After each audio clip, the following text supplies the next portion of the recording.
My name is AJ Lindner and I'm in the Energy and Climate Control program.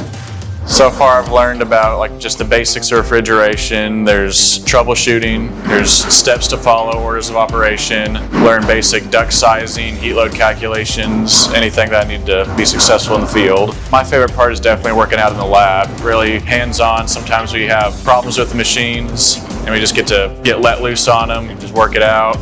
I've been in the program for 1.5 years and I'll be done this December. There's a wide variety of things you can end up doing in this field. I'm excited.